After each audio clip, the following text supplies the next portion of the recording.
Halimaw! Halimaw! Ay, Diyos ko po! Yung aswang! May aswang! Ay! Amanda! Berto! Gumising kayo! Gumising kayo! Pasing, ano bang nangyayari? Nakita mismo ng dalawang mata ko! Si Nicole! Yung anak ni Rogelio! Siya yung aswang! Siya ang pumatay kay Tomas at Celio! Nakita ko siyang nag-anyong halimaw! Pasing, ano naman to? Gabi na. Umuwi ka na. Baka pagod ka lang. Hindi, Amanda. Totoo yung sinasabi ko. Nakita ko siya. Naging baboy ramo siya. Nakita ko mismo yung pagbabagong anyo niya. Nakita ko. Alam ko, nakita yun ng dalawang mata ko. Yung ginawa niya sa manok ninyo. Siya yung pumatay kay Tomas. At siya rin ang gumilit sa liig ni Celio. Ano naman yung iniimbento mo? Pati bata ay dinadamay mo dyan sa mga kalokohan mo. Totoo yung sinasabi ko. Nakita ko. Ay bakit ba hindi kayo maniwala? Totoong nakita ko. Totoo yung nakita ko. Hindi ako nagsisinungaling sa inyo. Pasing, huwag kang manggugulo. Guni-guni mo lang siguro yan. Baka natatakot ka lang sa mga nangyayari. Hindi ko to guni-guni. Sa harap ko mismo, nakita ko siyang kumain ng manok. Naging aswang siya. Umuwi ka na. Hindi na kami maniniwala sa kung anumang sinasabi mo.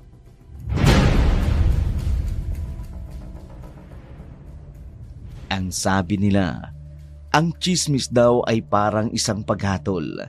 Isang hatol na hindi naman nakasasakit pero nakasisira ng reputasyon. Paano kung nang dahil sa mga nauna mong tsismis noon, wala nang naniniwala sa iyo ngayon? Ano ang gagawin mo? Gaya ng normal na baryo, tahimik lang ang bayan ng San Simon. Sa gitna ng malawak na lupain, doon matatagpuan ang isang kubo na yari sa pinagtagpi-tagping plywood ng pamilya ni Berto.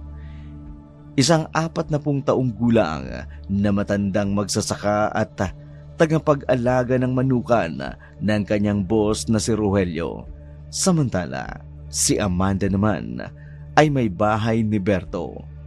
Ang nag-aalaga sa anak nilang si Boyet, isang 10 taong gulang na batang lalaki. Hindi na bababa sa 50 yung inaalaga ang manok ni Berto na pagmamay-ari ni Rogelio. Sa gilid naman ng manukan, nandoon ang sarili nilang alaga.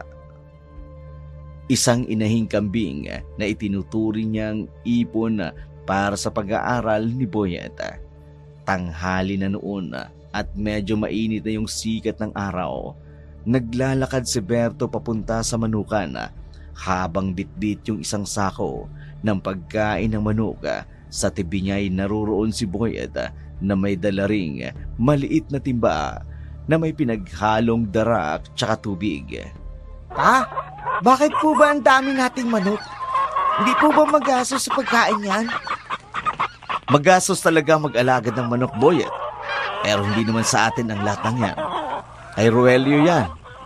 Kumbaga tayo lang yung nag-aalaga pero sa kanya pa rin yan. Ganun po ba? Sayang naman. Parang gusto ko rin po sana magkaroon ng sariling atin. Yung ganito rin karami. Darating din tayo dyan, anak. Kaya nga inaalagaan nating mabuti yung kambing natin, di ba? Kapag nanganak siya tapos lumaki, yung mga anak niya ibebenta natin sila. Tapos yung kikitain natin sa pagbibenta natin sa kanila, gagamitin natin yun para bumili ng lupa. Tsaka magtatayo tayo ng sarili nating manukan. Yung parang ganito sa ginagawa natin ngayon. Talaga po pa? Yay! Ako na po magde-design ng kulungan nila ha? Oo naman. Pagkatapos makakain ang manok, dumiretso na sila sa maliit na taniman nila sa likod ng bahay. Dito sila nagtatanim ng gulay gaya ng talong, sili, tsaka kamote. O Boyet, ikaw na muna bahala sa pagbungkad ng lupa dito ha. Palambutin mo muna ng maigi yung lupa para madali nating mataniman ng kamote. Masusunod po, Kapitan! Masiglang inisikaso ni Boyet yung pagbubungkal ng lupa. Ramdam niya ang init ng araw sa likod niya, tsaka yung tigas ng lupa sa dulo ng asarol niya. Pero masaya siya, kasama niya kasi ang tatay niya sa pagtatanim. Sa gitna ng pagbaluktot niya, tsaka sa pagbubungkal ng lupa sa di kalayuan sa gilid ng manukan, kung saan naruroon yung mataas na talahiban ay may gumagalaw. Nag-angat ang tingin si Boyet. May nakita siyang isang bata na halos kasing edad niya na nakaupo sa gitna ng talahiban. Parang naglalaro ito base sa pwesto nito ng mga oras na yun. Sino yun? Ano yun, Boyet?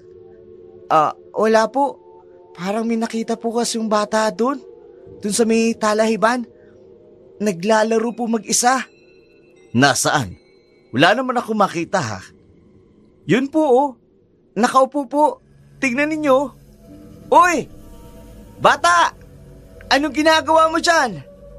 Masukal dyan! Sinubukang tawagin ni Boyet ang bata, pero hindi man lang ito lumingon. Parang hindi man lang siya nito narinig. Walang ibang nagawa si Boyet kundi ang maglakad papalapit. Bata! Mag-isa ka lang ba dyan? Gusto mo ba sumama sa amin sa pagtatanim? Kahit medyo takot sa talahiban, naglakas ng loob si Boyet na lumapit. Nagsimula siyang lumapit ng dahan-dahan sa direksyon ng bata. Nang makalapit na siya ng 5 hakbang, biglang humarap yung bata. Agad namang umurong si Boyet sa nakita niya. Batang babae iyon. Mukha ding hindi nagkakalayo yung edad nilang dalawa. May bahid ng dugo yung outing na bestida na suot ng bata. Kaya naman, mabilis na napaatras si Boyet. Nanlaki rin yung itim nitong mga mata. Bagay na mas lalong nagpatindi sa takot ni Boyet. Ding! Hindi na nagsalita yung bata. Pero tumitig siya kay Boyet na para bang galit siya rito. Bago pa man makatakbo si Boyet papalayo dahil sa takot, nagsimula nang tumalikod yung batang babae. Agad na tumakbo patungo sa masukal na talahiban. Papa! Papa! Oh, anong nangyari sa'yo, anak? Bakit hingal na hingal ka? Papa! Huminga ka muna ng malalim, anak. May nakita akong bata dun sa kasukalan. Bata? Opo, duguan po siya, Papa. Duguan? Bakit ka naman makakakita ng batang duguan dyan sa sukalan? Hindi ko po alam, Papa. Baka naman namamalikmata ka lang. Hindi po ako namamalikmata, Pa. Nakita mismo ng mata ko, yung bata. Tinawag ko pa nga eh. Noong una, tumingin siya. Tapos nung nilapitan ko, tumingin siya ng galit. Dumiretso siya roon sa may kasukalan. Tiningnan ni Berto yung sukalan na sinasabi ni Boyet. Wala naman siyang nakitang kahit na ano sa kasukalan. Sa huli, bumuntong hininga siya at niyakap ang anak. Halika nga, Boyet. Baka napagod ka lang sa pagtatanim. Umuwi na nga muna tayo para makapaghapunan na rin tayo. Huwag mo nang masyadong isipin yun, ha? Kinagabihan, habang naghahapunan sila sa kubo, agad na naikwento ni Boyet yung tungkol sa nakita niya. Mama, totoo po yung sinasabi ko. Nakita ko po talaga yung duguan niyang damit. Ay nako, Boyet. Guni-guni mo lang yan. Masyado ka lang sigurong napagod sa bukid. Kaya ka nakakakita ng ganon. Oo nga, anak. Sabi ko naman sa'yo, huwag kang masyadong lumalabas ng tanghali. Kung nasaan ako, dapat nandun ka lang. Isa ka pa. Kasama mo yung anak mo. Ni hindi mo man lang mabantayan. Kaya kung ano-anong nakikita. Hindi ko rin man siya matutukan kung may ginagawa ako, Amanda. Alam mo naman kung anong hirap ang dinadaanas ko dyan sa manukan. Baka nga namamaligno lang siguro yan. Totoo po yung nakita ko pa. Dugaan po talaga siya. Alam mo, Boyet, kung ano man yung nakita mo, kalimutan mo na siguro. Baka totoo yung sinasabi ng tatay mo, namamaligno ka lang. Oo, tsaka hindi malabong maligno yung nakita mo kanina. Kasi sukalan na dun eh. Kaya ikaw, magdadasal ka palagi ha? Huwag palaging laro. Nalungkot si Boyet. Alam niyang hindi siya nagsisinungaling, pero dahil sa ayaw ngang maniwala ng mga magulang niya, tumahimik na lamang siya.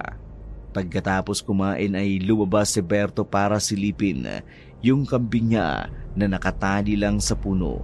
Habang naglalakad pabalik, narinig niya yung boses ng kapitbahay nilang si Pasing.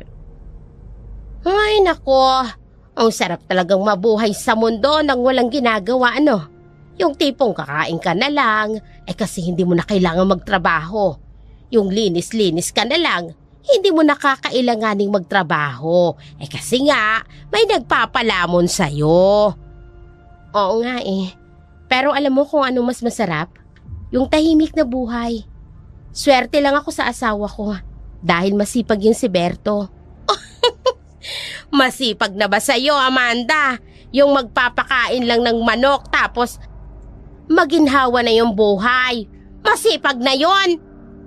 Hindi lang basta-basta ang pagpapakain ng manok. Trabaho yun ng asawa ko, Pasing. Why talaga? Nagtatanim din naman kami. Bakit ba parang overreacting ka sa sinasabi ko? Kasi naman totoo, di ba? Isa lang yung alam kong totoo. Masipag yung asawa ko. Kaya kami siniswerte.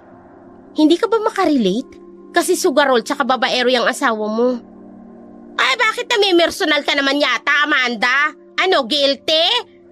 Halata naman kasi na ako yung pinapatamaan mo. At saka kung gusto mo nang may makakain ka, sabihan mo yung asawa mo na magtrabaho. Hindi lang yung puro inom, tsaka yung sugalang inaatupag niya. Para rin hindi ka naiinggit ng ganyan. Tapos kung ano-anong pagpaparinig yung ginagawa mo. Aba! Hoy! Ang galing mo rin ano? Caretaker ka lang dyan sa bukid tapos ganyan ka kung magsalita? Kung makapagsalita ka dyan, parang pagmamay-ari mo na yung bukid na yan. Caretaker lang naman kayo. May alam si Berto sa bangayan ng asawa niya at ng kapitbahay nilang si Pasing. Si Pasing ang tsismosa sa baryo nila. Ugali talaga nito ang kainggitan ang lahat ng kapitbahay niya. Noong gabing yun, si Amanda at si Berto ang punteriya niya. Naiinggit si Pasing sa buhay nila Amanda. Palaging malinis ang suot ni Amanda. Tsaka palagi silang may kinakain. Hindi katulad ni Pasing. Madalas pang hindi kumakain sa isang araw dahil sa kawalan ng pera. Walang trabaho yung asawa niya. Isa pa roon ay sugarol ito. Tsaka manginginom. Madalas makatikim ng gulpi si Pasing, lalo na kapag walang inaabutan na pagkain sa mesa yung asawa niya. Kaya naman, yun din ang nagiging sanhi kung bakit naiinggit siya sa mga kapitbahay niya. Ikaw naman, pinatulan mo ba naman yun? Nakakapi ko na eh. Bumili lang ako ng sabon. Kung ano-ano nang pinaparinig niya sa akin. Kesyo hindi raw tayo magkakapera kung hindi naman tayo caretaker dito. Kesyo nginuya na daw ng iba yung pagkain tapos lulunukin na lang natin. Marami siyang sinasabing kung ano-ano. Kaya pinatulang ko na. Sana hindi mo nalang pinatulan. Nagdilim na yung paningin ko eh. Kung hindi ka lang siguro sumingit sa usapan namin, baka nagulpi ko na yun.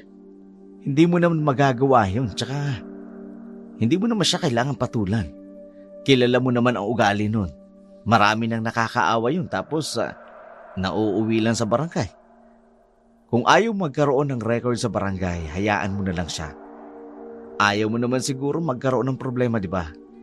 Kasi kung magkakaroon tayo ng problema rito, baka pati tayo mapaalis. Oo na, alam ko naman yun. Siyempre minsan, hindi ko rin mapipigilang pumatol ng ganun. Siya nga pala, nung bumili ako sa tindahan kanina, May nalaman ako. Oh, ano?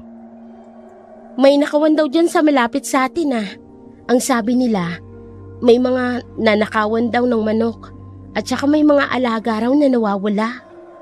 Sino nagsabi? Dyan nga sa tindahan. Pinag-uusapan nga nila kanina. Pinag-iingat nga nila tayo Kasi alam nila may mga alaga tayo. Katulad ng dati, maagang nagising si Berto kinabukasan.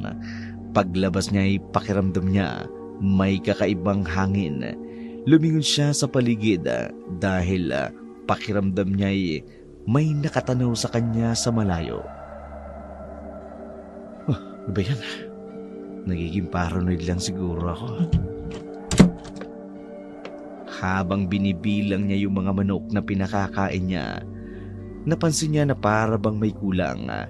Ilang araw niya nang napapansin ito, pero iniisip niya lang na baka nagkamali lang siya ng bilang.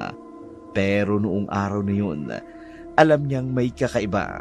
May 3 nawawalang manok. Nawawala mismo sa kulungan. Teka, parang kulang na naman. Muli niyang binilang yung mga manok, pero katulad ng inaasahan niya, kulang ng 3 manok yung nasa kulungan. Kinabahan na si Berto. Napaisip sa sinabi ni Amanda nung gabi niyon, magnanakaw. Posibleng may magnanakaw sa baryo, pero katabing bahay lang nila yung kulungan. Kaya lang hindi niya narinig yung mga manok kung totoo ngang magnanakaw talaga. Maliban doon, mataas din ang bakod ng kulungan kaya imposible pa rin may makapasok. Boyet? Bakit po pa? Tiningnan nilang mag-ama yung manukan habang naghahanap ng bakas o palatandaan na pinasukan sila nagbagnagdakaw. Wala naman silang nakita. Wala namang sira yung bakod at walang balahibo o bakas ng paa na makita. Parang naglaho na lang ng bigla yung mga manok. Bantayan mo yan Boyet. Baka may magnanakaw sa gabi. Magmula ngayon, kailangan natin mag-ingat. Hindi natin pwedeng pabayaan yung mga manok ni Roelio. Makalipas ang 1 linggo, dumating si Roelio sa bukid. Si Roelio ay isang negosyante sa Maynila at madalas na umuwi sa probinsya. Mayaman siya, pero bihira siyang makisama sa mga tao sa baryo. Berto, kumusta yung manukan? Mabuti naman po, sir. Malusog naman po yung mga alaga namin. May gusto lang po sana akong sabihin sa inyo. Tungkol saan naman? Sir, kasi po nung nakaraang linggo binilang ko yung mga manok. Ang akala ko nung una ay nagkamali lamang ako ng bilang. Pero nung binilang ko po uli, sigurado po ako na kulang talaga yung manok. Pakiramdam ko po kasi sir ilang beses na akong nananakawan ng manok. Hindi naman po ako makapag-report sa barangay kasi wala namang bakas na may magnanakaw. Feeling ko sir, kailangan talaga natin ng bantay. Baka kailangan natin ng aso para kung sakali man talagang kung may magnanakaw matakot sila sa aso. Biglang nag-iba ang ekspresyon ng mukha ni Rogelio. Parang pinaghalong kaba at galit. Huwag na Berto. Okay lang yan. Baka may gumagala lang na aso kaya aso. Huwag mo nang alalahanin yung tungkol doon. Basta siguraduhin mo lang na yung mga manok walang mga sakit. Mag-iingat ka lang sa pag-aalaga ha. Normal lang na mawalan. Basta siguraduhin mo lang na walang sakit yung mga manok. Nagtaka si Berto. Sa lahat halos ng naging amo niya sa pagtatrabaho, si Rogelio lang yung kilala niyang nawala na nga, parang kampante pa rin, tsaka okay lang na mawalan. Kaya nga pala ako nagpunta rito kasi kailangan ko ng 5 manok. Sige po sir, ipangririgalo niyo po ba o ipangkakatay lang? Pagkain lang. May bisita kasi kami mamaya kaya kailangan ko ng mailuluto. Hindi nagtagal ay umalis si Rogelio bit-bit yung 5 buhay na manok Nakakukuhan niya lang. Naiwan si Berto na naguguluhan, parang hindi siya naniniwala sa paliwanag ni Rogelio. Bakit kaya hindi siya nag-aalala sa mga nawawalang manok? Sa di kalayuan, sa isang bahay na malayo sa mata ng mga kapitbahay, nagmamadaling pumasok si Rogelio. Sinalubong siya ng isang batang babae na halos kasing edad lang ni Boyet. Siya si Nicole, ang 8 taong gulang na anak ni Rogelio.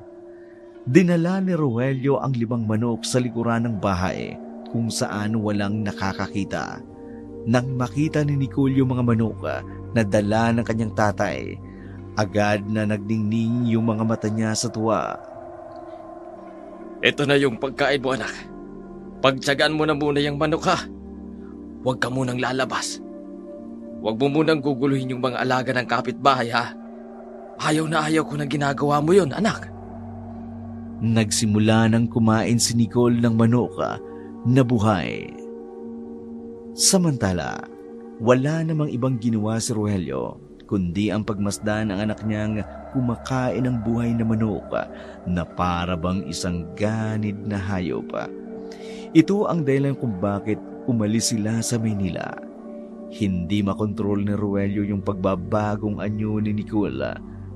Yung batang babaeng nakita ni Boyet sa talahiban at duguan ang damit, si Nicole iyon.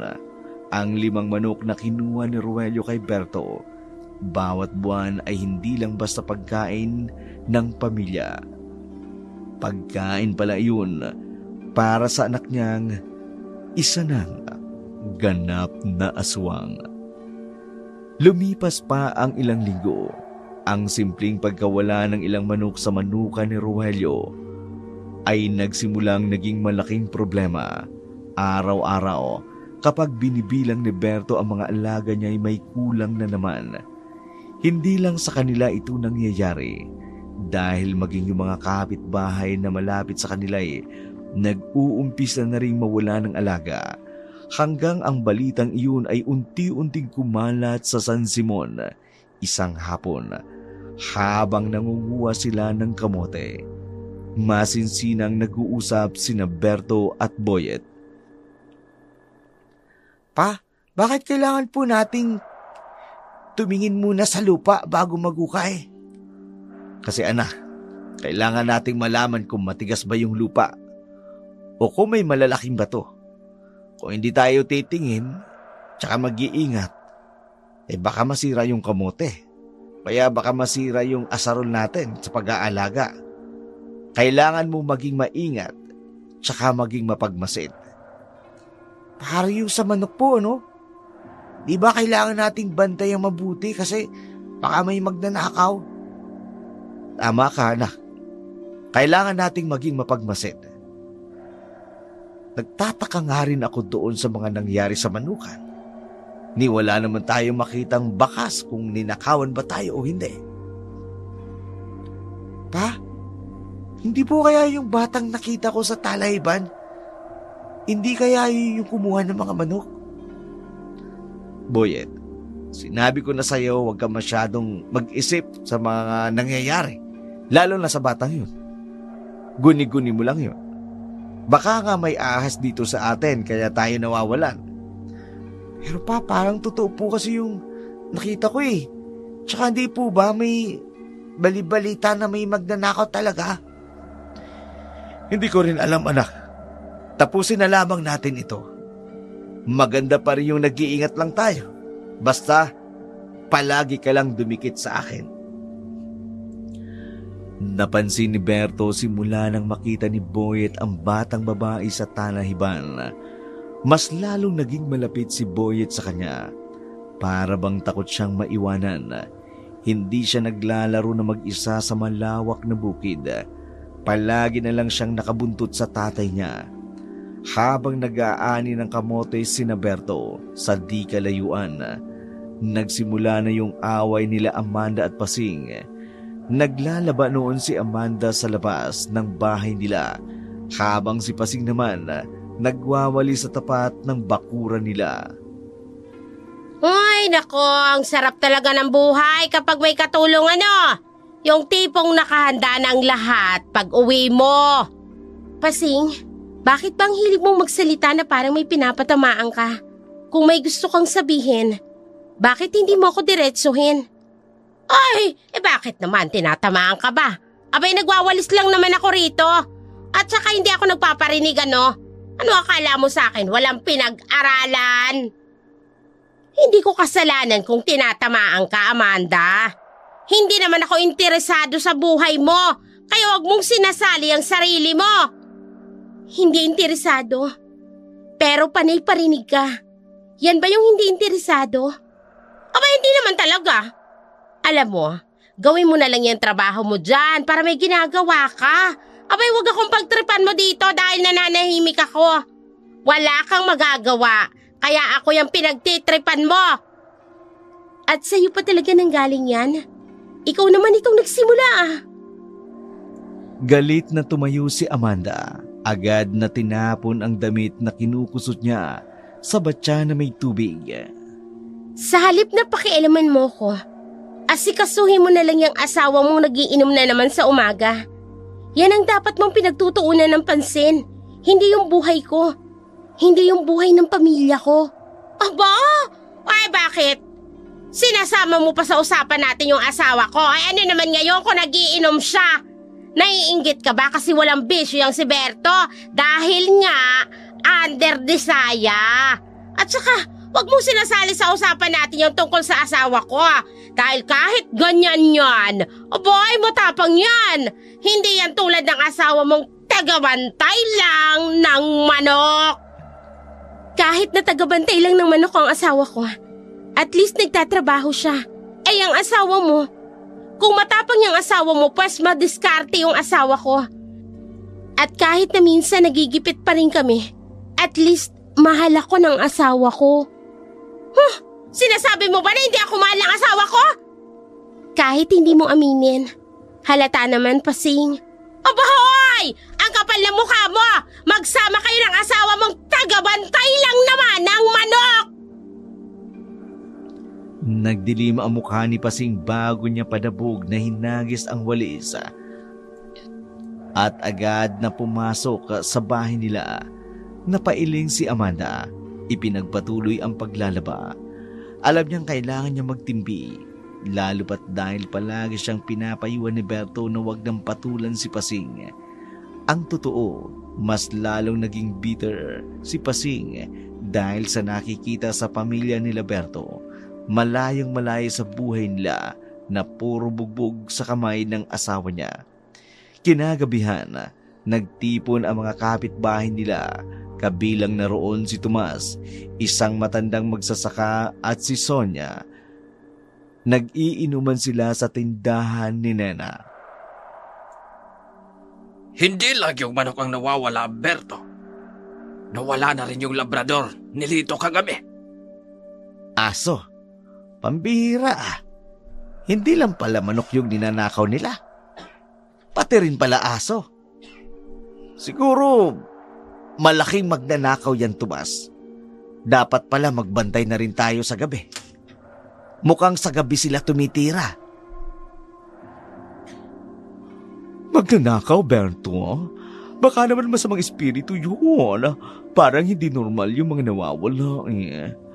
Aso na yung kakaiba. Eh di walang maiiwang bakas, walang sugat, parang nilunok lang bigla. Doon na pumasok sa isip ni Berto ang mga kwento ni Boyet tungkol sa batang may dugo. Pero hindi niya ito binanggit sa mga kakwentuhan. Ayaw niyang takutin ang mga kapitbahay sa isang bagay na wala namang kasiguraduhan. Makalipas ang ilang araw, agad na narinig ng lahat ang palaho ng kapitbahay na si Celia. Umiiyak ito dahil nawala yung alaga niyang kambing. Ay, nasa na yung kambing ko? Diyan ko lang naman iniwan yun sa labas. Abay, nawawala na. Ninakaw yung kambing namin. Ay, yari ako sa asawa ko nito. Nagsimula ang investigasyon ng mga tao sa baryo Pagkatapos ng nangyari, naganap sila ng bakas at mga palatandaan ng sino mang nakakita, pero wala silang nakita. Habang nagkakagulo ang lahat, doon lumabas si Pasing, agad na nanduro sa mga taong pwede nilang pagsuspetsahan na magnanakaw. Ay, alam nyo mga kapitbahay. Ay, mukhang may napapansin akong kakaiba kay Tomas. Dati halos wala siyang ani, di ba? O ngayon, parang ang laki ng kita niya. At saka, madalas siyang gumagala sa gabi. Baka siya na yung magnanakaw. Baka siya na yung gumagawa niyan. Naka, si Tomas, imposible. Matanda na yun eh. Naku, ikaw talaga. Ay, kaya nga, yung mga matatanda, sila yung mga bihasa sa mga ganyang gawain. Nagsasaka lang yun sa umaga para hindi sila pagbintangan. Sa gabi naman, yun talaga yung trabaho niya. Sigurado ako abay siya yun. Ay, di ba nga, may pinag-iipunang baka yan? Baka nagnanakaw muna siya ng manok tsaka aso para makaipon. Ay, di ba? Parang ganun yun. Dahil sa impluensya ni Pasing sa mga tsismosa at tsismoso, sa kawalan ng iba pang pwedeng pagbintangan, unti-unting naniniwala ang mga tao sa tsismis niya. Nagsimula rin yung mga ibang tingin ng ibang taga-baryo kay Tomas. Dahil sa tsismis ni Pasing, naging bulong-bulungan tuloy sa buong baryo na si Tomas daw ang magnanakaw. Isang hapon, habang nagtatanim sina Berto at Boyet, lumapit sa kanila si Tomas, halatang pagod at lungkot sa muka. Berto, hindi ko na alam kung anong gagawin ko. Lahat ng tao galit sa akin. Pinagbibintangan nila ako. Na ako ang magnanakaw kahit na wala naman akong ginagawa. Nabalitaan ko nga, Tomas. Hayaan mo na lang sila. Hayaan mo na lang muna silang mag-isip. Alam mo naman na uto-uto yung mga yan eh. Kung anong naririnig nila, yung pinaniniwalaan nila. Hayaan mo sila. Hindi mo naman ginagawa. Hindi mo naman kailangan matakot. Pero Berto, ang sakit. Pati yung asawa ko nagagalit na sa akin dahil sa tingin ng mga tao. Wala na akong peace of mind sa baryo. Parang gusto ko na lang tuloy umalis. Huwag kang umalis ha, Tomas. Hahanapin natin ang totoo may gawa nito. Mag-iingat ka lang muna ha. Huwag mo silang papatulan. Umalis si Tomas na mabigat ang dibdib. Samantala, mas lalong nag-ingat si Berto at Boyet. Tay, kung si Pai Tomas po talaga yung magnanakaw, bakit hindi po siya lumalayo sa atin? Kasi anak, hindi natin alam kung anong totoo. Tsaka yung mga chismis, Boyet, kailangan natin mag-ingat dyan. Madaling maniwala yung mga tao kapag natatakot sila. Kaya maniwala ka lang kung anong nakikita mo. Huwag ka magpapadala sa sinasabi nila, ha? Kinabukasan, maagang dumating si Aling Pasing sa tindahan ni Aling Nena. Masayang masaya siya. Abay, alam nyo ba, nawawala na rin yung kambing ni Berto. Tumigil sa pagdaldal ang lahat sa narinig. Pare-pareho silang nagpalitan ng tingin bago bumaling kay Pasing na ngayon ay malaki na rin yung ngiti. Kaya pala hindi nagsasalita si Berto. Siguro, alam niya na kasi yung totoo. Pati yung sarili niyang alaga, abay ninakaw na rin. Sigurado akong si Tomas yan. Si Tomas lang yung pwedeng magnakaw dyan. Ang pagkawala ng kambing ni Berto ang nagbigay ng dobleng bigat sa nararamdaman niya. Hindi lang ito basta alaga. Ito yung ipon niya para kay Boyet. Sa galit at pagkadismaya, nagmamadali siyang bumalik sa kulungan kasama si Boyet. Wala silang nakitang ebidensya na ninakaw ito. Walang bakas ng sinuman maliban sa isang malaking bakas ng paa na parang hindi pang tao ang nakita nila sa gilid ng kulungan. Tumigil na tayo, Boyet. Hanapin natin yung kambing na yan. Hanapin natin kung sino ang may gawa niyan. Hindi natin pwedeng hayaan yung magnanakaw na yan. Kinabukasan, binalot ng matinding takot at pangamba yung buong San Simon nang makita yung bangkay ni Tomas na natagpuan sa tabi ng ilog malapit sa taniman ng gulay na gutay-gutay. Hindi lang ito patay na tao, mukha itong minasaker. Nakakikilabot yung ginawa sa katawan ni Tomas. Animong nilapa ito ng isang ganid na hayop base sa itsura nito. Si Berto at Boyet kasama si Amanday nakatingin lang sa malayo. Hindi pinayagan yung mga bata na makiosyoso sa crime scene dahil delikado. Diyos ko, Berto! Sino naman gagawa niyan? Anong klaseng tao yung kayang pumatay ng ganyan? Hindi ko alam, Amanda. Parang hindi normal na tao ang gumawa niyan. Parang hayop. Mama, baka po yung batang duguan din yung pumatay. Baka po yun yung kumuha niyan. Biglang natahimik si Berto at Amanda. Agad na nagkatinginan. Ang inosenteng hinala ni Boyet ay parang may koneksyon sa mga nangyayari. Ang bata sa talahiban at duguan ang damit. Huwag kang magsalita ng ganyan, Boyet. Masama yung nambibintang ng ganyan. Niyakap ni Berto si Boyet. Alam niyang natatakot lang ang anak at sa loob niya ay nagsisimula na rin siya magduda sa sarili niya. Baka hindi lang basta guni-guni ang nakita ni Boyet tungkol sa batang babaeng ikinukento nito. Sa kabilang dako, si Aling Pasing nagtatago sa dilim, puno ng takot. Yung mukha niya may halong kaba at pagsisisi. Ay, kawawa naman si Tomas. Kasalanan ko to eh. Kung hindi ko sana siya pinagbintangan, di sana hindi mangyayari sa kanya yun. Pero Pasing, gutay-gutay yung katawan. Dahil yung sa kwento mo, parang hindi tao yung gumawa nun Habang nag-iimbisiga yung mga pulis, lumapit si Mang Kanor, isang magsasaka na malapit sa ilog. Una ring nakakita sa katawan ni Tomas. Sir, may nakita po ako. Ano yun? Sabihin mo ang lahat ng nakita mo. Kanina po kasi madaling araw iihisa na ako. Pero umurong yung ihi ko. Tapos may nakita ako sa ilog. Noong una, sir, akala ko aso lang. Pero nung tiningnan ko, parang baboy yung nakita ko. Parang sa suspecha ko, isang malaking baboy ramo yung nakita ko kanina. Yun yung huli kong nakita ng kumain sa katawan ni Tomas kanina. Baboy ramo? Imposible. Baboy ramo ang tingin mo sa ang gumawa ng ganyan? Opo, sir.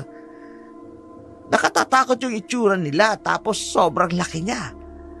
Nung nakita niya siguro ako mabilis siyang tumakbo papasok sa talahiban.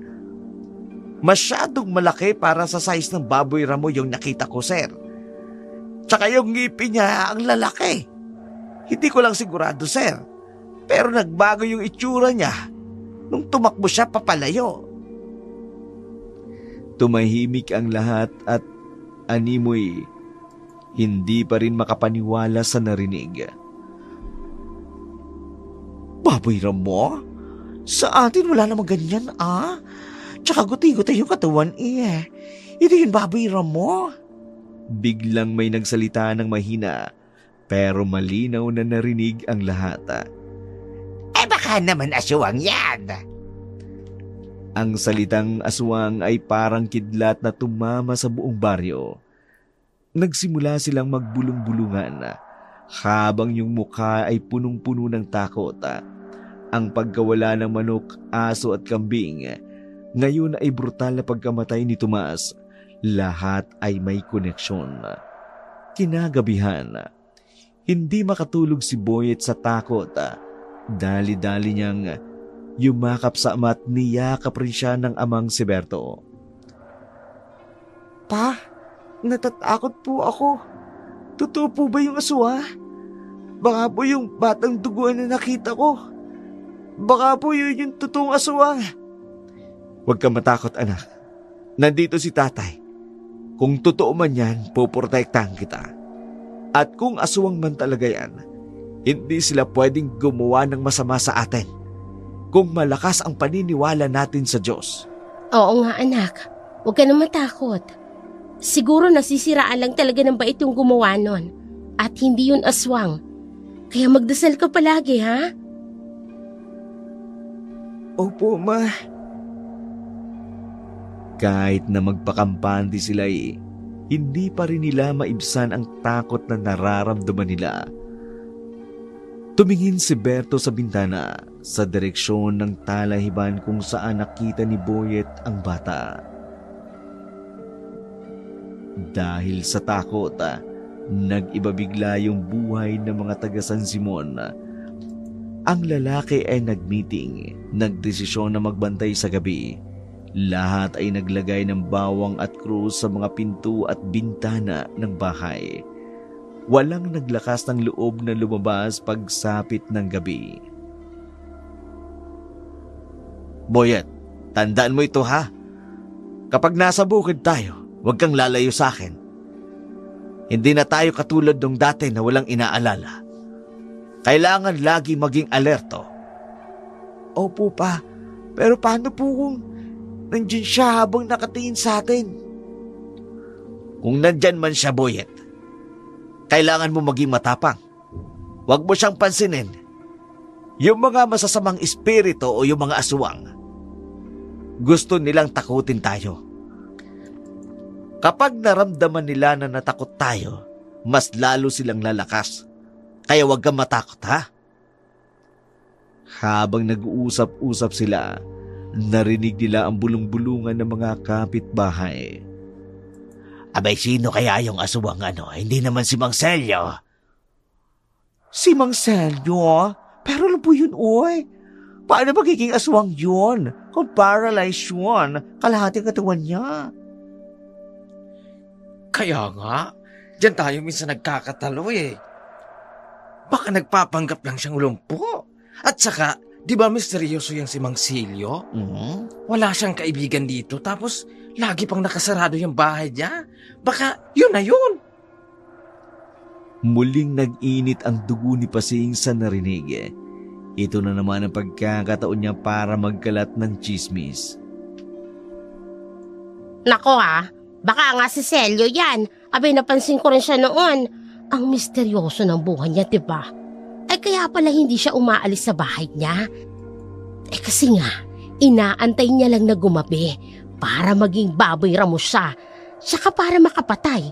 At saka diba, sabi ni Tomas, magnanakaw yan. Baka yun yung palatandaan.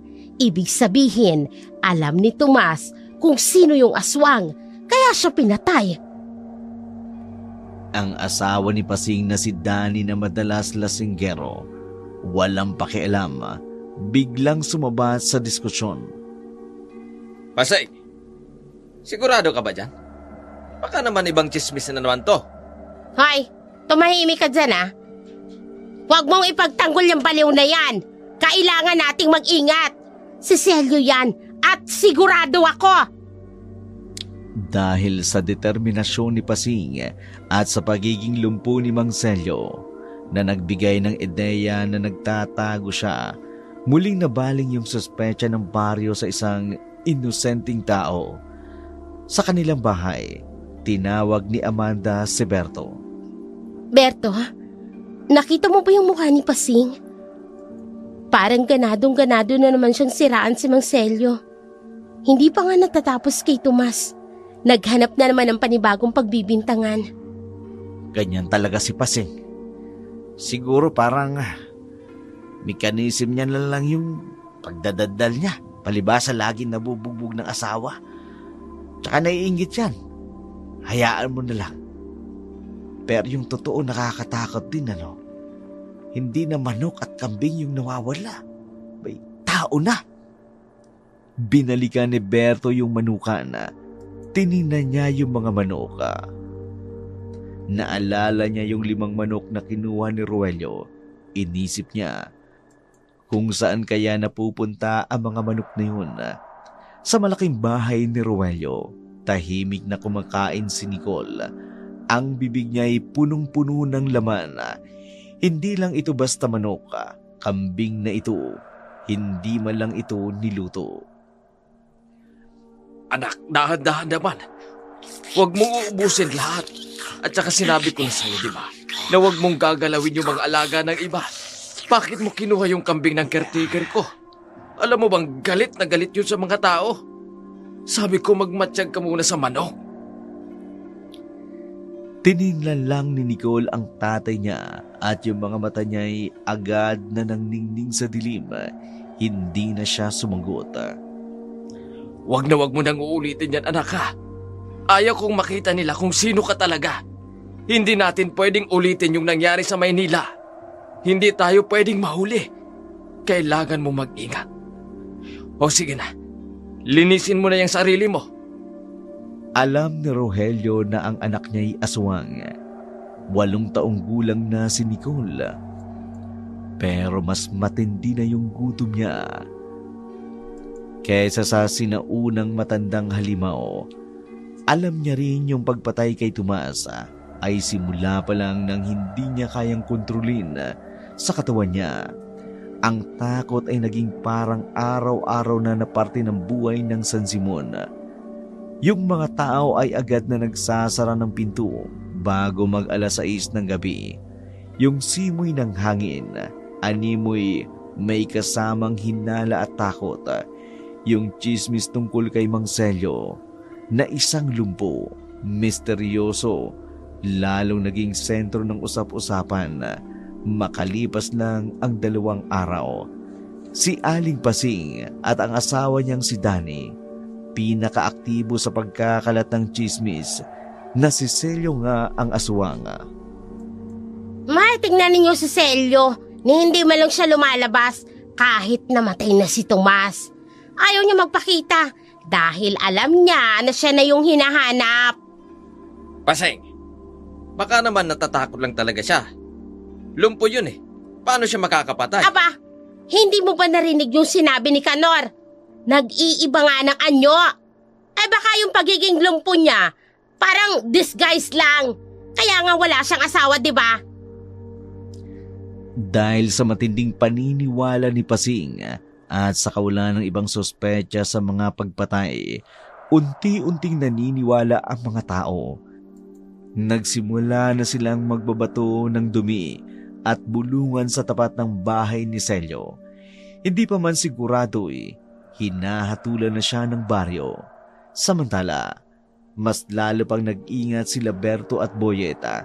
Halos magkadikit sila sa araw at gabi. Kinabukasan, maagang nagising si Berto.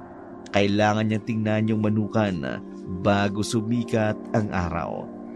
Niyaya niya si Boyeta na ngayon ay mas gusto pang sumama kaysa maiwan na mag-isa. Boyet anak, dahan-dahan lang tayo ha.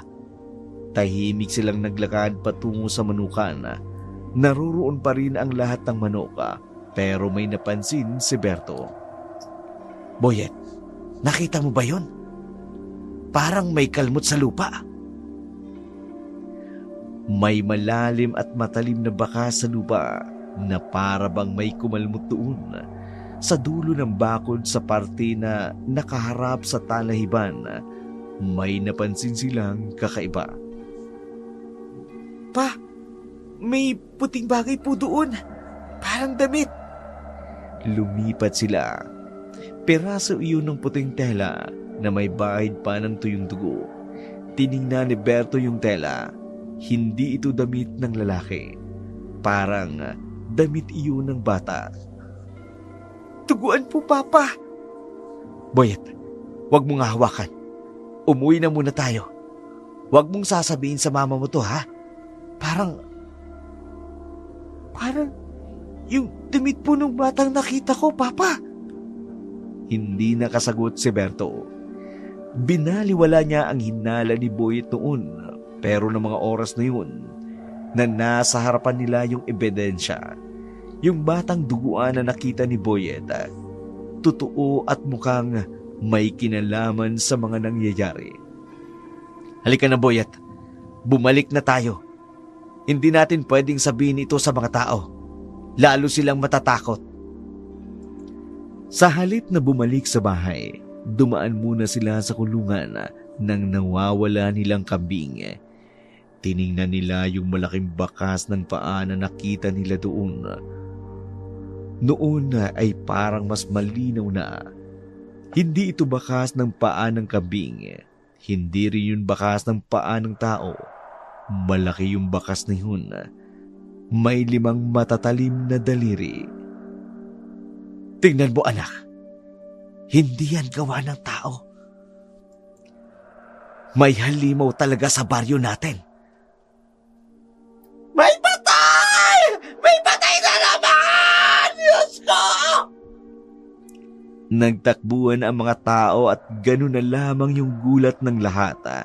Nang mga sandaling natagpuan na naman ang bangkay at halos manlumo yung lahat sa nakita nila. Si Celio nawala ng buhay. Hindi gutay-gutay yung katawan niya, pero yung liig niya may malaking sugat at walang dugo. Ang katawan niya ay nakantusay sa loob ng kanyang bahay sa gilid ng wheelchair. Parang pinatuyo yung dugo. Ang buong baryo ay natigilan sa nakita. Ang taong pinagbibintangan nilang aswang, siya pa rin pala mismo ang mabibiktima ng aswang. Ay, Diyos ko, si Celio! Hindi pala siya yung aswang! Bakas ang takot at pagsisisi sa mukha ni Pasing, pero hindi pa rin siya pinapansin ng mga tao. Wala man lang talagang dugo, ano? Sinipsip talaga yung dugo niya. Si Thomas ginutay-gutay yung katawan. Si Celio naman na hindi minasakit pero inubos naman yung dugo. Ay, 2 klase ba ng aswang yung pwedeng gumawa nito? Ang pagpatay sa 2 matanda, yun ang nagpalakas ng paniniwala na may aswang nga sa baryo nila.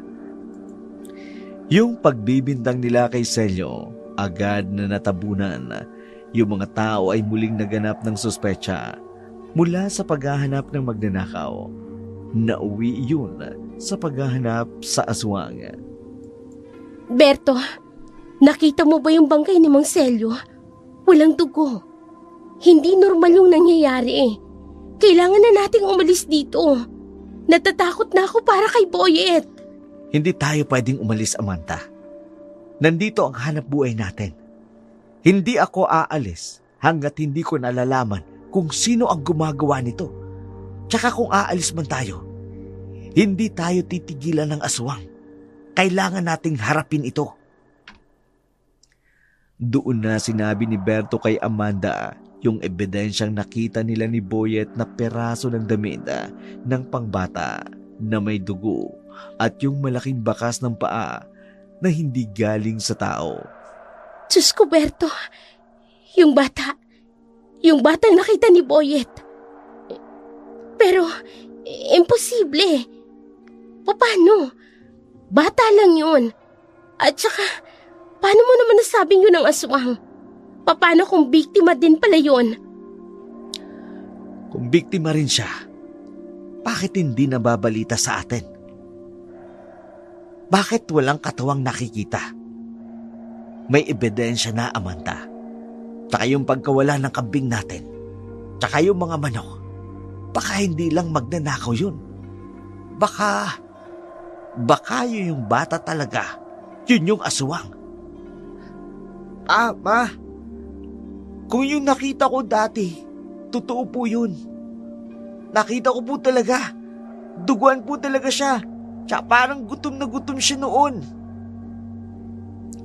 Malalim na ang gabi noon nang umuwi si Pasing.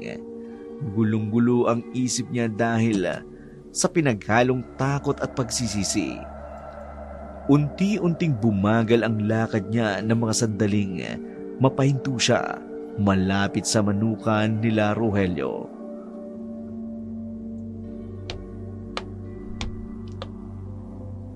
may magnanakaw kaya? Dahan-dahan siyang lumapit habang nagtatago sa dilim. Nang walang makita, agad siyang tumingin sa pagitan ng mga bakod. Doon siya nagulat sa kanyang nakita. Nakita niya yung isang bata na anak ng negosyanteng boss ni Berto na si Rogelio. Bahagya pa siyang napabuntong hininga, napahawak sa dibdib. Ay, kala ko naman kung ano na. Bata lang pala. Aalis na sana siya nang biglang gumalaw yung mataas na talahiban. Doon niya nakita yung biglang pagbabago ng anyo ng bata.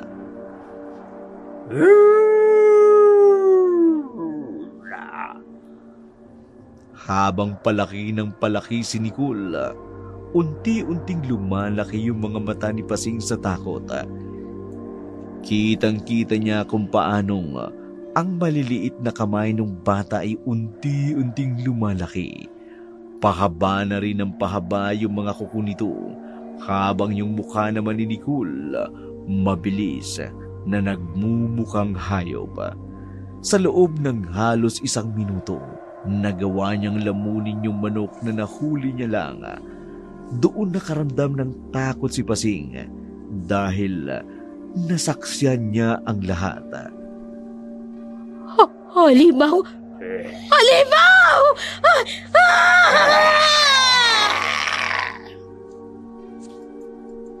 Nang dahil sa sigaw niya, agad na napabaling ng tingin yung aswang sa kanya.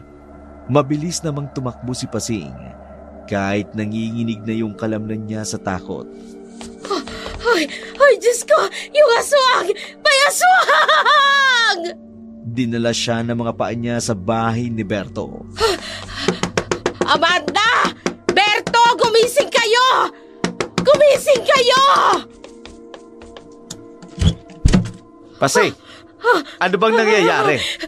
Nakita mismo ng 2 mata ko. Yung Nicole, yung anak ni Rogelio. Siya yung aswang. Siya ang pumatay kay Tomas at Celio. Nakita ko siyang nag-anyong halimaw. Nakatingin lang sina Berto at Amanda sa kanya. Ang mga mukha nila ay may bahid ng hinala.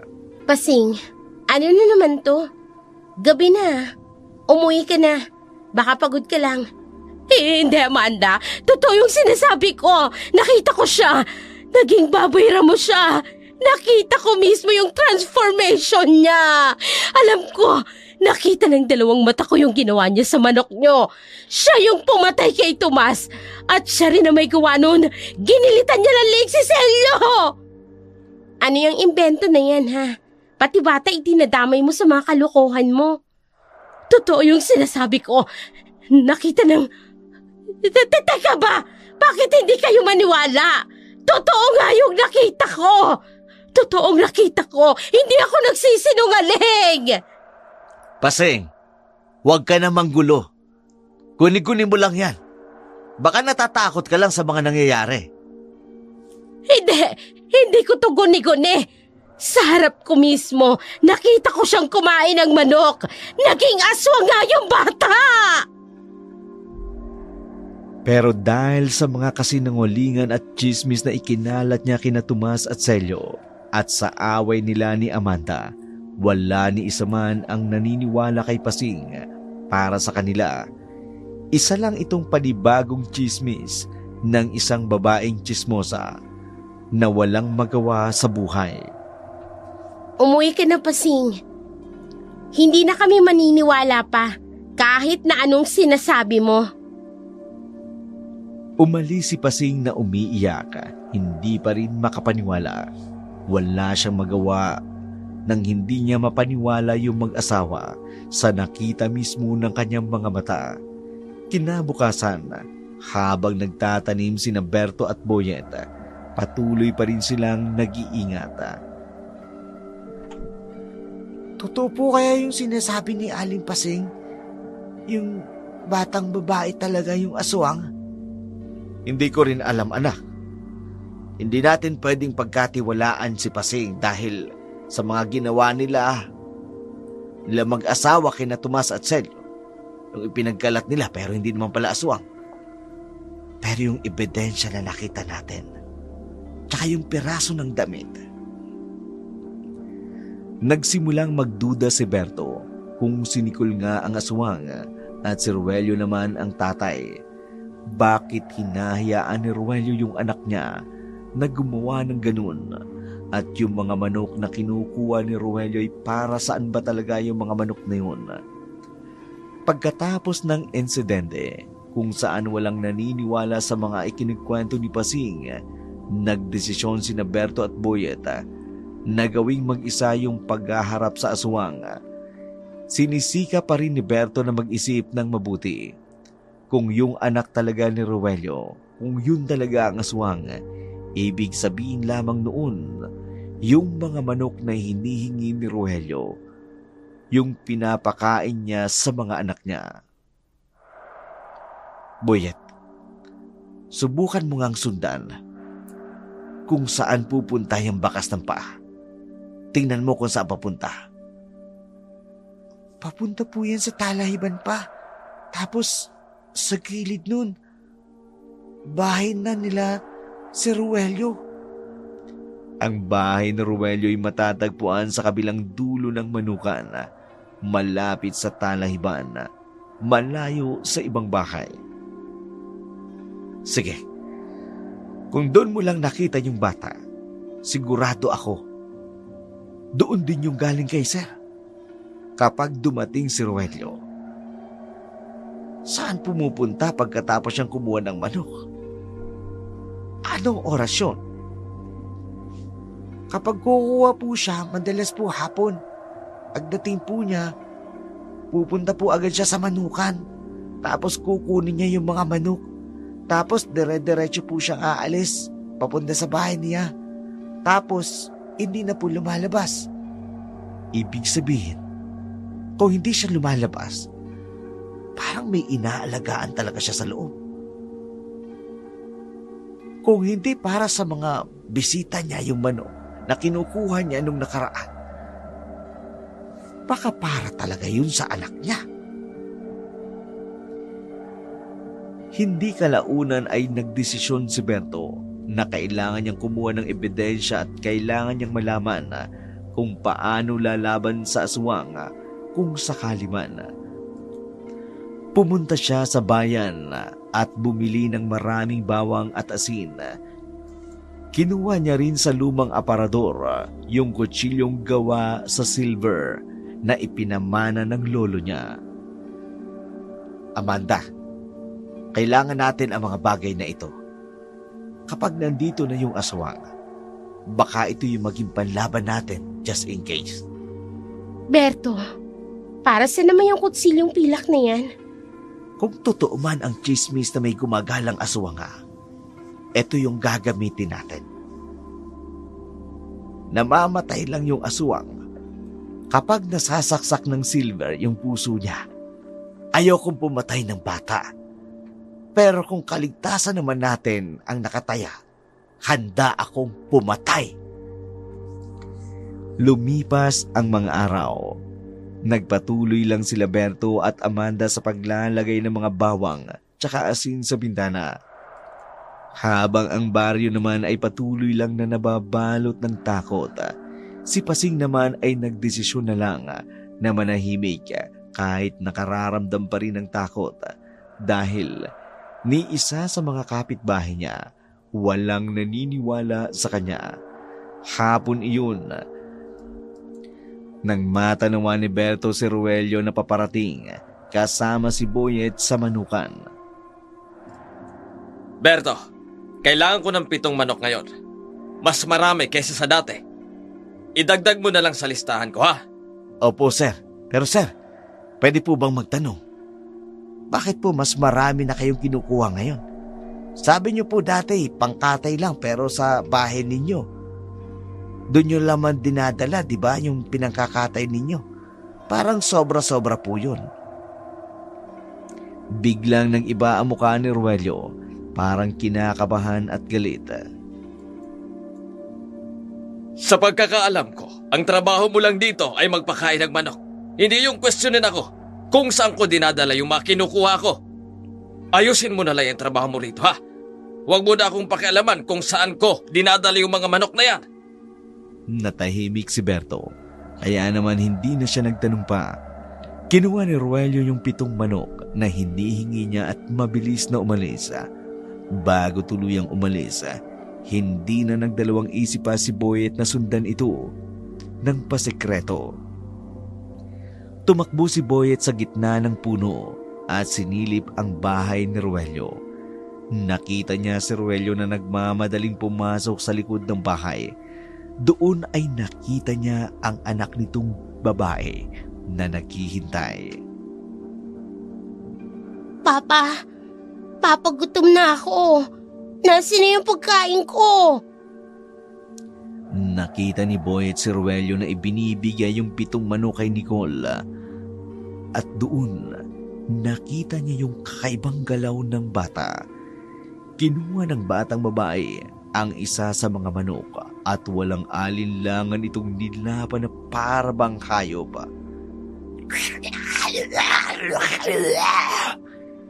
Nanginig ang buong katawan ni Boyets sa nasaksihan bago siya nagmadaling tumakbo pabalik sa manukan. Papa!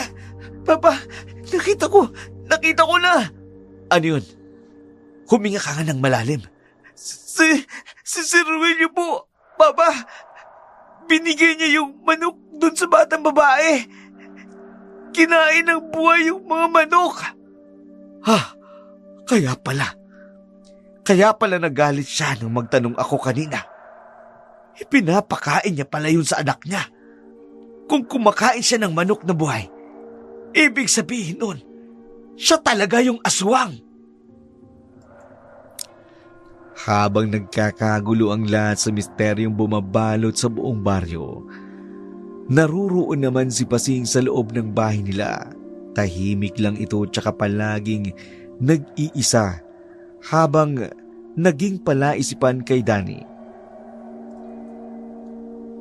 Paseng, ano bang nangyayari sa'yo? Bakit hindi ka nagsasalita? Parang wala ka na sa sarili mo Danny, nakita ko kung anong totoo. Si Nicole yung aswang. Hindi ako baliw. Nakita ko siya naging aswang. Lumaki siya. Ang haba ng kuko niya. Paseng, wag mo na silang isipin. Hindi ka na paniniwalaan ng mga tao dyan. Maniniwala naman ako sa mga sinasabi mo Pero sa isang bata?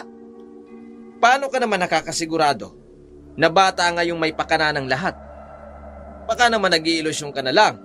Hindi ako nag-iilusyon. O di naman kaya, baka dala yan ng guilt mo sa mga nangyari dun sa 2 matanda. Hindi ito tungkol sa kanila, Danny. Tungkol ang lahat ng ito sa nakita ko. Kailangan natin sabihin to kay Berto. Paano mo masasabi sa kanya yan kung ayaw niyang maniwala sa'yo? Hindi ko alam. Basta kailangan nilang malaman ng lahat.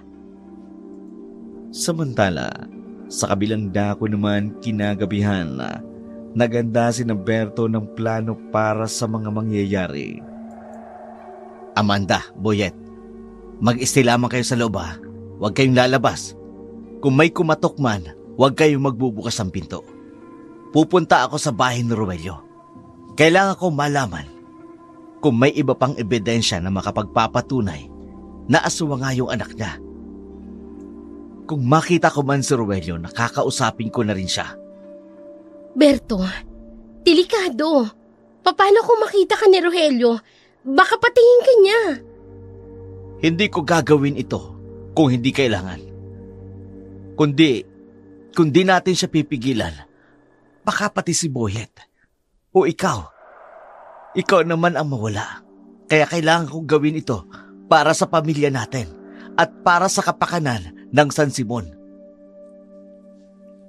Hinalikan ni Berto si Amanda sa noo at agad na niyakap si Boyet. Dahan-dahan siyang lumabas ng bahay. Bit-bit ang kutsilyo na nasa pantalo niya at maraming bawang naman sa bulsa nito.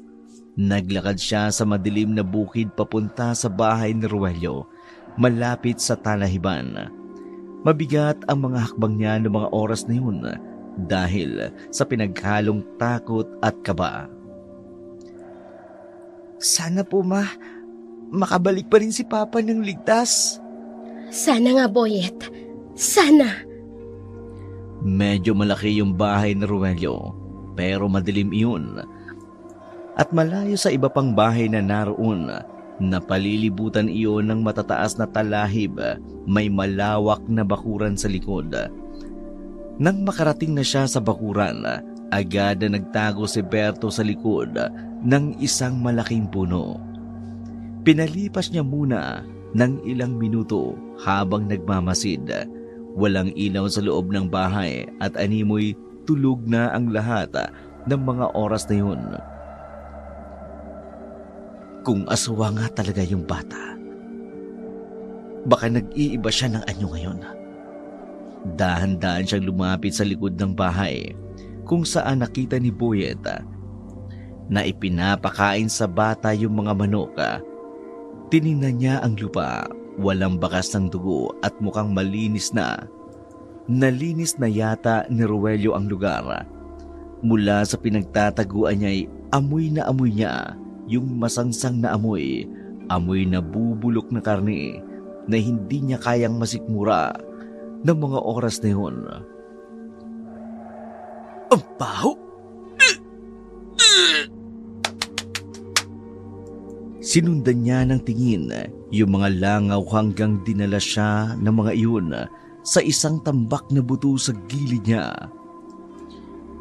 Hindi lang ito basta buto ng manok, may buto rin ng aso at kambing sa tambak na iyon. Napakalaki ng tambak para bang matagal na itong nandoon. Nakita niya yung kalansay ng ulo ng kambing na nakita niya rin yung matalim ng ngipin na pumutol sa laman nito. Nanginginig si Berto sa takot. Hindi na ito basta hinala lamang. Ebidensya na iyon.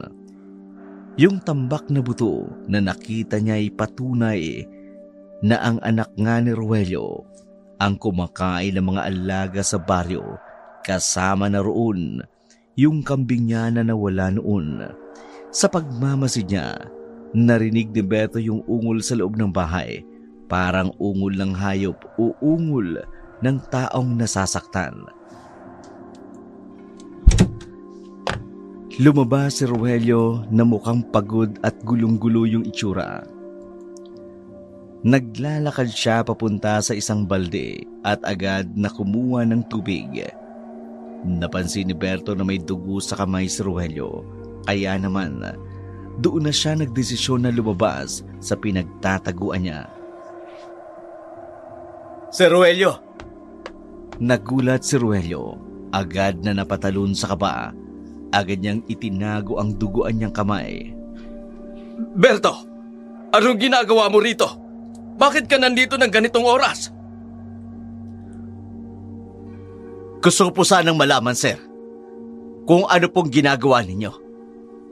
Bakit may mga buto ng manok, aso, tsaka kambing sa likod ng bahay ninyo? Wala kang pakialam sa mga buto na yan. Umalis ka na. Kapag hindi ka umalis, sisisantahin kita.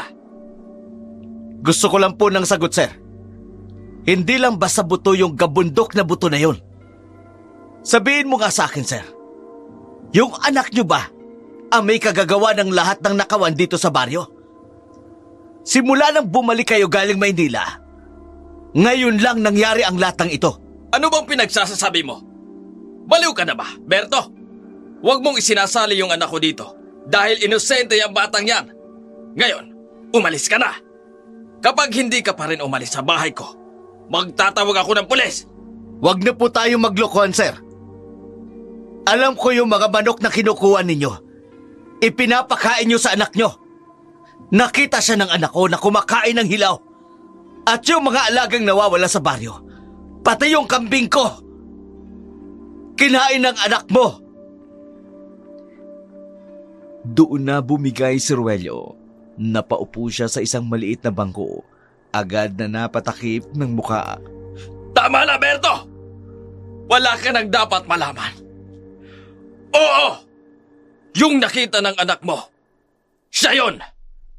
Yung nagnanakaw ng mga manok, tsaka alaga rito. Siya rin yun! Kaya kami umalis sa Maynila para lumipat dito. Para maitago ko siya. Hindi ko na makontrol yung gutom niya. Hindi ko na makontrol yung sarili kong anak. Walang ibang nagawa si Rogelio kundi ang umiyak sa kinauupuan. Napabuntong hininga naman si Berto sa mga narinig. Hindi ko gustong gawin to. 8 taong kulang pa lang siya, Berto. Pero nagbabago siya tuwing gabi. Nagsimula lang yan sa maliit na hayop pero ngayon, hindi na siya nakukontento sa manok lang. Sa alaga lang. Kailangan niya ng mas malalaki. Yung kambing mo, yung aso ni Lito. Hindi ko na alam. Yung pagkamatay ni Tomas at ni Celio, siya rin ba ang may gawa?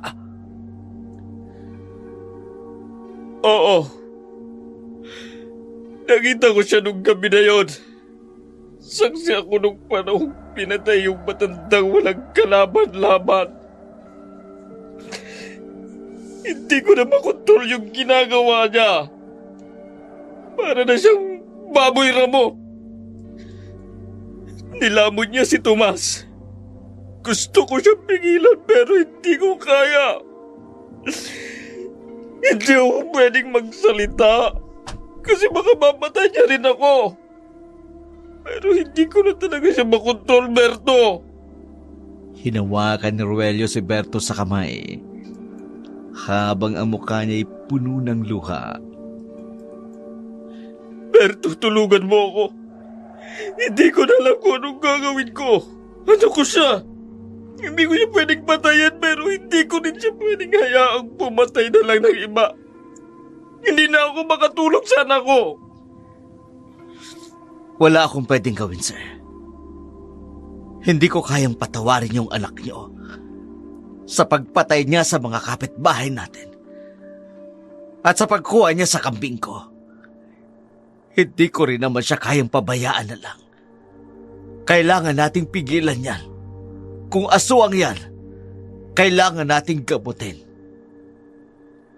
Yung alam natin na panlaban dyan. Anong panlaban? Panlaban sa aswang? Nasubukan ko na lahat yan. Subukan nating gumamit ng bawang, tsaka asin, sir. Takot yung mga aswang sa bawang, saka sa asin. Saka mapapatay din natin siya kung sasaksakin natin yung puso niya ng kutsilyong gawa sa... Papatayin? Nababaliw ka na ba? Anak ko yung pinag-uusapan natin dito, Berto! Matagal nang wala ang anak mo, Rogelio. Aswang na yung pinakakain mo. Hindi mo na anak yon. Hindi ko alam, Berto! Kailangan nating gawin ito, sir. Para sa baryo. Para kay Tomas at kay Celio. At para na rin sa anak ninyo. Hindi siya pwedeng mabuhay ng ganyan. Nang matapos na silang mag-usap, dali-daling umuwi si Berto bit-bit ang lahat ng mga nalalaman niya kay Rogelio. Pag-uwi niya agad siyang sinalubong ni Amanda at ni Boyet. Berto, anong nangyari? Anong nakita mo? Si Nicole, Amanda. Siya talaga. Siya yung aswang. Kinumpirma na sa akin ni Rogelio. Pa, kung siya po talaga, ibig sabihin po ba, hindi po talaga ako namamaligno. Totoo po talaga yung nakita ko. Oo, anak. Totoo ang nakita mo. Kailangan nating maging matapang. Kailangan nating magplano. Alam na natin kung sino yung kalaban. Kailangan nating siyang patayin. Kailangan nating gawin yun ngayon. Patayin? Berto, bata lang yun. Hindi na siya bata, Amanda. Halimaw siya na pumapatay at pumatay ng 2 tao. Kumuha ng maraming alaga. Para sa kaligtasan ng buong San Simon, kailangan nating gawin ito. Pagkatapos ng matinding pag-uusap, hindi na nag-aksaya ng panahon ang pamilya ni Berto. Alam nilang delikado yung gagawin nila, pero ang kaligtasan ng buong baryo ang nakasalalay doon.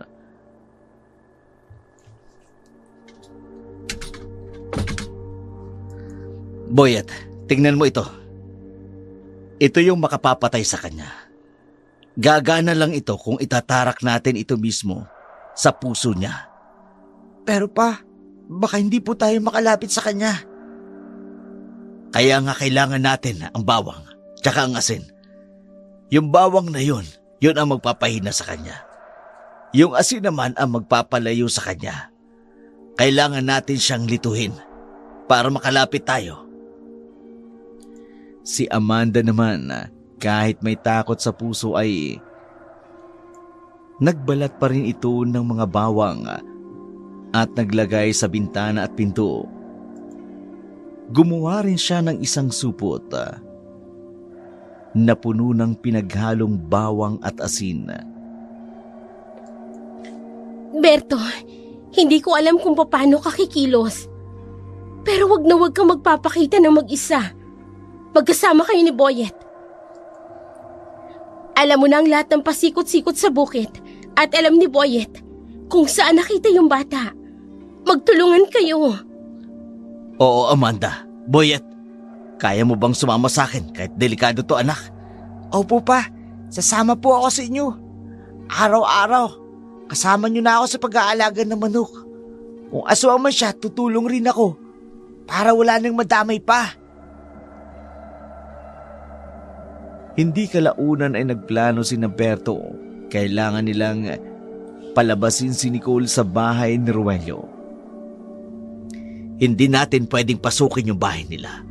Unang-una, baka may baril si Ruelio. Pangalawa, baka malakas si Nicole sa loob ng bahay. Kailangan natin siyang atakihin.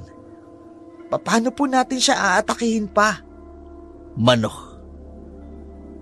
Yung mga paborito niyang pagkain.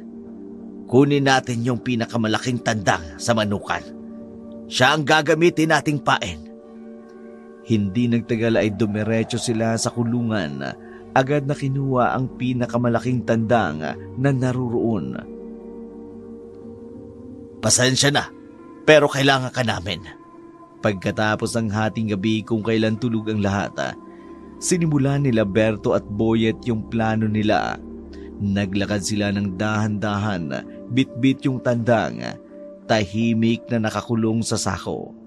Sa kabilang banda naman ng bahay nila Pasing, animong hindi siya makatulog sa higaan. Pilit niyang itinutulog ang sarili. Pero dahil sa lagi niyang pagsisisi sa sarili, takot sa nararamdaman niya, pero yun pa rin ang bumabaon sa kanyang isipan. Kaya hindi siya matahimik. Hindi ako pwedeng manahimik na lang. Alam ko yung totoo. Kailangan kong sabihin sa kanila yung tungkol sa nakita ko. Kahit hindi sila maniwala, sasabihin ko yun sa pulis. Tumayo siya at nagsimulang maglakad palabas. Pero bago pa man siya makalabas ng pinto, nakita niya si Daning nakaupo sa upuan habang may hawak itong lumang tabaka. Pasing, saan ka pupunta? Huwag ka nang lumabas. Baka may aswang. Hindi pwede, Dani. Kailangan kong umalis. Kailangan kong gawin kung ano yung tama. Hindi na ako pwedeng manahimik lang dito nang walang ginagawa. Sa kabila ng pagpipigil ni Danny sa kanya, nagdesisyon pa rin umalis si Pasing sa bahay. Nagplano siyang pumunta sa barangay hall. Nagsumbong kahit alam niyang hindi siya seseryosohin ng mga tao dahil sa nauna niyang chismis. Sa bukid naman, agad na nakarating sina Berto at Boyet sa likod ng bahay ni Ruelio. Maingat nilang inilabas yung tandang. Agad itong itinali malapit sa talahiban. Iniwan nila ito doon. Agad na nagtago naman sa talahiban nang may 10 metro ang layo. Huwag kang gagawa ng ingay, anak ha. Huwag tayong gagalaw kapag lumabas na siya. Hahayaan muna natin siyang mag-anyong aswang. Kapag nakita natin siyang nag-iiba, sisigaw ako. Iahagis mo agad yung pinaghalong bawang at asin papunta sa kanya. Maliwanag ba? Opo, kaya ko po. Naghintay sila sa dilim. Tanging yung paggalaw ng dahon at yung kakaibang huni ng mga insekto lang ang ingay ng mga oras na iyon. Ilang minuto pa ang lumipas. Nakarinig sila ng mahinang pag-iyak ng bata. Mula sa pwesto nila, nakita nila yung anino ng isang batang babae na lumabas sa pinto ng bahay. Nakasuot si Nicole ng simpleng puting damit, walang sapin sa paa. Naglakad siya patungo sa tandang. Hindi kalaunay, tuluyan na siyang nagbago ng anyo. Dahilan upang makaramdam ng takot ang mag-ama. Pagkain. Pagkain. Nang makalapit na siya sa tandang, tumingin siya sa paligid. Ang mga mata niya ay agad na nagningning sa dilim. Doon ay nagsimulang magbago ng anyo. Nagsimula siyang gumalaw na parang sinasapian. Yung mga buto niya ay parang nababasag at nagsasanib sa loob ng balat niya. Ang liig niya agad namang humiwalay sa balikat at ang katawan naman niya ay animong humahaba at lumalapad. Yung mga kamay niya naman agad na naglabas ng mahahaba at matutulis na kuko. Habang ang mukha naman niya ay naging parang hayop na hindi maintindihan. Ngayon na, Boyet, ihagis mo na! Hindi nagdalawang isip si Boyet. Inilabas niya ang supot ng bawang at asin. Mamatay ka na! Buong lakas niyang inihagis iyon, yung pinaghalong bawang at asin. Ang puting pulbos ay agad na tumama ng direkta sa mukha ng aswang.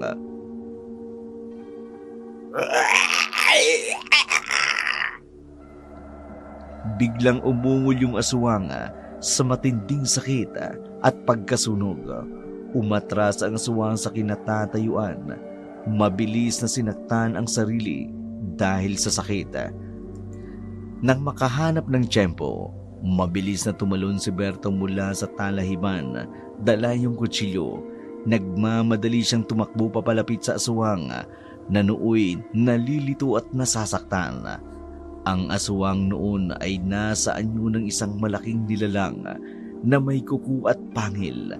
Agad na umurong at nagtangkang tumakbo. Mabilis yung kilos ng aswang pero dahil sa bawang at asin, bumagal ang kilos niya. Hindi ka na makatatakas pa. Pagbabayaran mo ang ginawa mong pagpatay kay Celio at Tomas! Sumugod ang aswang kay Berto. Sinubukan itong kalmutin si Berto gamit ang kuko. Pero sa kabutihang palad, mabilis siyang nakaiwas. Nakaramdam si Berto ng matinding sakit at hapdi. Nang sandaling madaplisan siya ng kuko sa pangalawang pagsugod ng aswang sa kanya.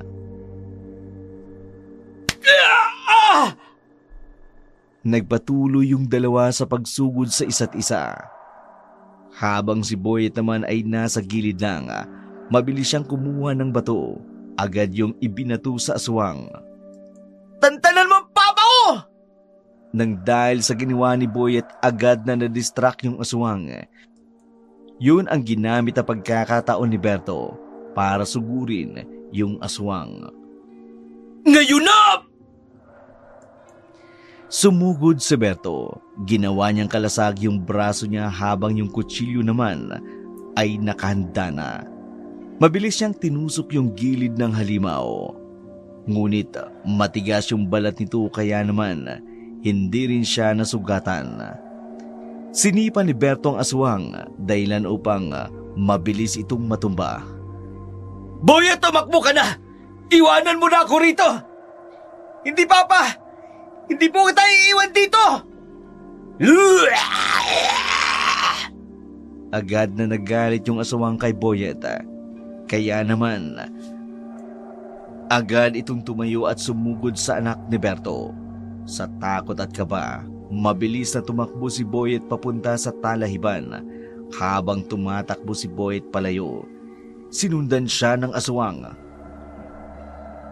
Wag! Hayaan mo na ang anak ko! Habang tumatakbo'y hinawakan ni Boyet yung bagong balat na bawang na nakalagay sa bulsa niya. Wala pa man naaamoy niya na yung amoy nito. At nang makalapit na yung aswang sa kanya, mabilis na lumingon si Boyet dito at agad na isinaboy ang bawang sa mukha ng aswang.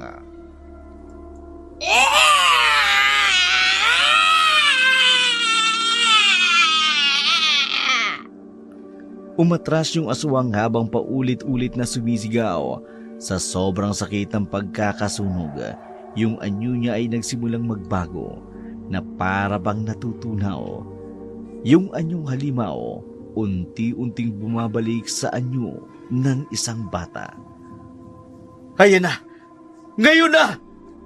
Habang nahihirapan yung aswang sa pagbabago ng anyo, ginamit ni Berto ang pagkakataon na yun para tumalon at tuluyang undayan ng saksak si Nicole.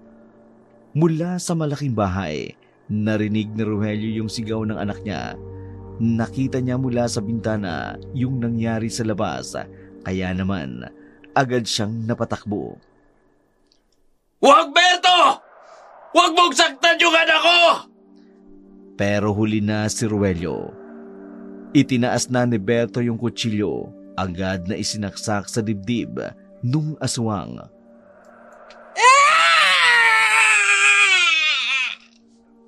Isang malakas at nakabibinging sigaw ang pinakawala ni Nicole bago unti-unting nanigas yung katawan niya hanggang bumalik siya sa anyo ng pagiging tao. Natatakot na yumakap si Boyet kay Berto. Naginantihan naman ng tatay niya habang si Rogelio naman ay nagmamadaling nagtungo sa kinaroroonan ng anak na noon ay wala ng buhay, nakahiga na sa lupa. Nicole! Anak ko! Lumapit si Rogelio sa katawan ni Nicole. Yumakap siya at nagsimulang umiyak. Nang mapagtantong wala na talagang buhay yung bata. Nakakadurog ng puso yung iyak. Kaya naman hindi mapigilan na mag-ama ang mapatitig sa kanya. Bakit mo to ginawa, Berto? Bakit? Hindi mo ba naisip na bata yan? Anak ko yan! Ano ko yung pinatay mo, Berto? Anak ko! Aswang yung anak mo, Rogelio. Pumatay siya ng 2 buhay. Ginawa ko lang para kina Tomas at sa iyo. Ginawa ko ito para sa San Simon. Ginawa ko rin ito para sa mag-ina ko. Walang nagawa si Rogelio kundi ang umiyak na lamang. Hindi niya na maibabalik pa ang buhay ng anak niya kahit anong gawin niyang pag-iyak. Sa kabilang banda, nagmamadali sa paglakad si Pasing sa madilim na kalsada papunta sa barangay hall. Pero bago pa man siya makarating doon, narinig niya yung malakas at nakabibing sigaw ng aswang. Nang makita niya mula sa malayo yung katawan ni Nicole at si Berto at Boyet ay nakatayo sa gilid, tumakbo siya papalapit. Berto! Ay kayong dalawa? Kayo ang pumatay sa kanya! Oo, Pasing. Si Nicole yung aswang. Ay, sabi ko na eh! Sabi ko na, tama yung suspetsa ko! Hindi kalaunan ay dinala ni Berto yung patalim.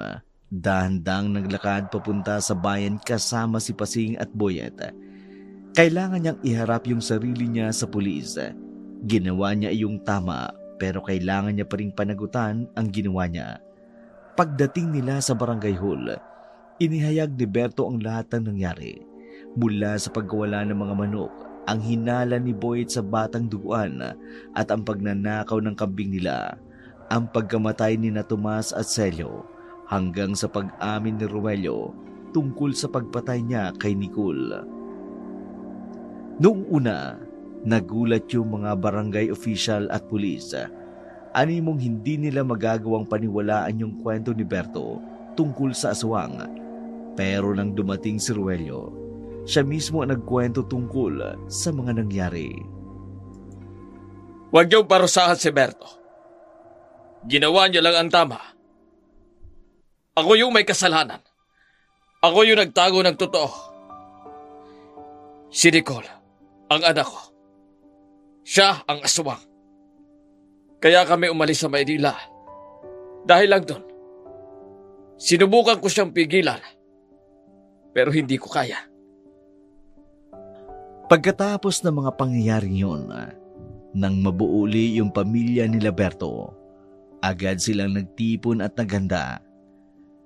Naging mahirap para sa kanila, lalo na't nawala yung kambing nila, pero hindi rin nila maitatanggi na kundi dahil sa nangyari, hindi rin naman mauuwi sa ganun ang lahat. Sa kabilang banda, dinala naman ni Rogelio yung katawan ni Nicole pabalik sa Maynila. Hindi kailanman matutumbasan yung lungkot na nararamdaman niya noong mga panahon na yun. Lumipas ang mga taon, nagpatuloy yung katahimikan sa bayan ng San Simon. Ipinagpatuloy na rin ni Berto ang pagpapalaki sa manuka niya, kaya naman sa tulong ng perang iniwan ni Rogelio at sa tulong na rin ng mga kapitbahay, mas lalong lumawak yung lupa na meron na ring iba't ibang alaga. Marami na ring kambing na alaga si Berto. Makasasapat na para tustusan ang pag-aaral ng kanilang anak na si Boyet.